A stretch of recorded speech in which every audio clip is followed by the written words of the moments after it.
تو میں نے عرض کیا تھا کہ یقین کے 3 درجے ہیں. یقین کے علم الیقین، عین الیقین، حق الیقین. سن کے مانا کسی سے معتبر تھا تو علم الیقین، آنکھوں سے دیکھ کے مانا، عین کا مانا آنکھ، اور جو اسے پرکھ لیا، تجربہ کر لیا، آزما لیا تو یہ بن گیا حق الیقین.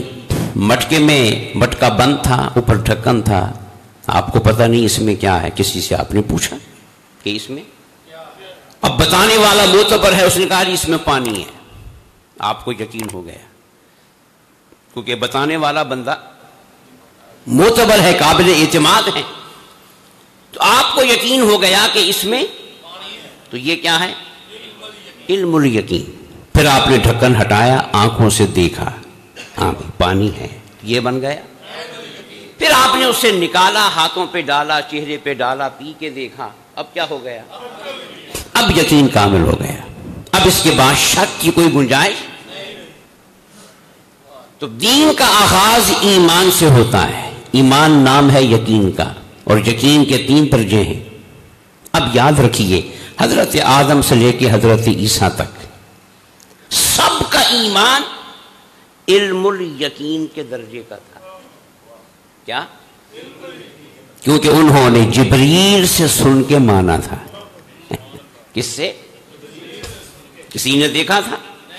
کوئی آسمانوں میں گیا؟ اور ایک نے دیکھنے کی تمنا کی تھی نا، لن ترانی، تو مجھے دیکھ. تو سب نبیوں نے ایمان رکھا، مگر کس درجے کا؟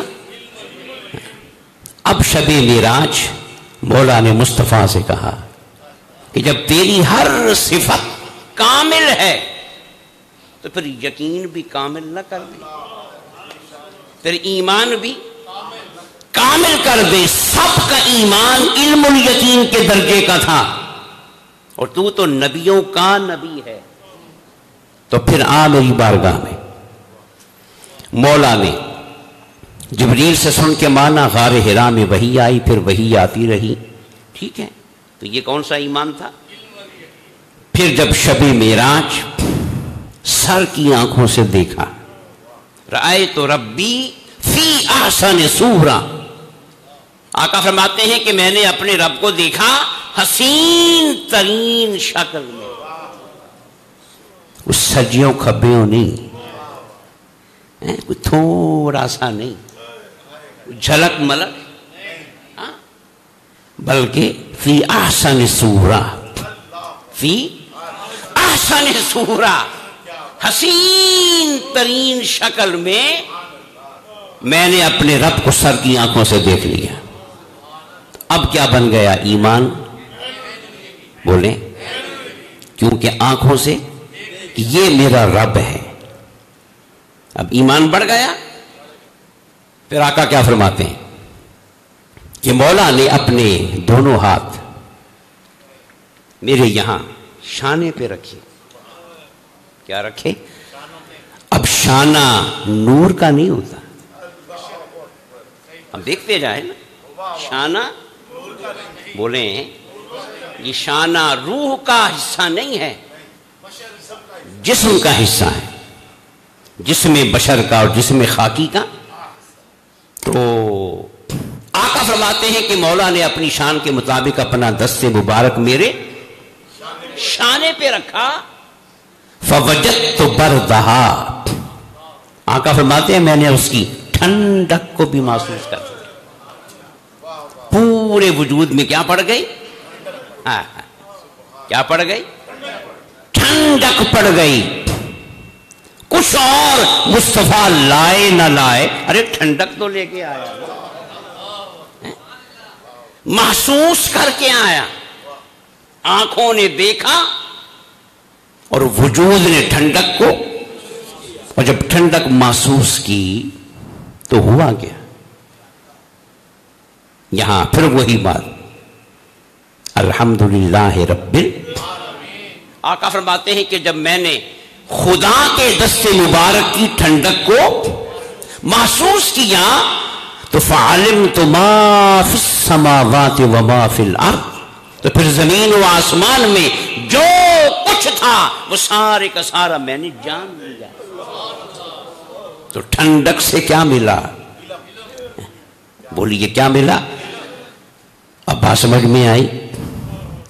زمین پر فرشتے سے سن کے مانا تو علم الیقین، پھر آنکھوں سے دیکھ کے مانا، اور جب ٹھنڈک کو محسوس کر لیا اور علم آ گیا، اب کیا ہو گیا؟ کیا ہو گیا؟ بولو نا۔ تو پھر ہم کتنے خوش نصیب ہیں، ہم علم الیقین والے کے امتی نہیں، ہم حق الیقین والے کے، بولو نا، ہم حق الیقین والے کے امتی ہیں۔ اس لیے علی نے صحابہ کرام کے سامنے قبر کے واقعات کو بیان کیا۔ کس کے؟ تو صحابہ نے پتہ کیا کہا؟ کہا کہ علی لگتا ہے کہ تم دیکھ کے بیان کر رہے ہو، بیان کرنے میں یقین اتنا، لہجے میں اعتماد اتنا ہے کہ محسوس ہو رہا ہے کہ تم، بولو نا۔ یہ صحابہ نے محسوس کیا کہ علی علم الیقین والا علم نہیں ہے۔ پھر علی نے کیا جواب دیا؟ قربان جائیں علی میں، علی نے کہا کہ اے میرے دوستو، میرے ساتھیو، مجھے اپنی آنکھوں سے دیکھے ہوئے پہ بھی وہ یقین نہیں ہے جو مصطفیٰ کے بتائے ہوئے پہ۔ گل سمجھ آئی؟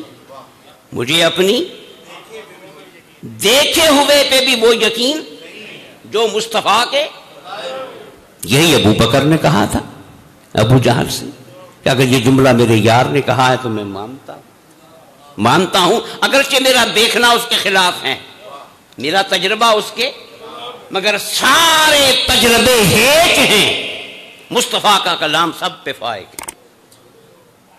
تو حضور کی شان کیا ہے کہ حضور حق الیقین والے ہیں۔ کیا؟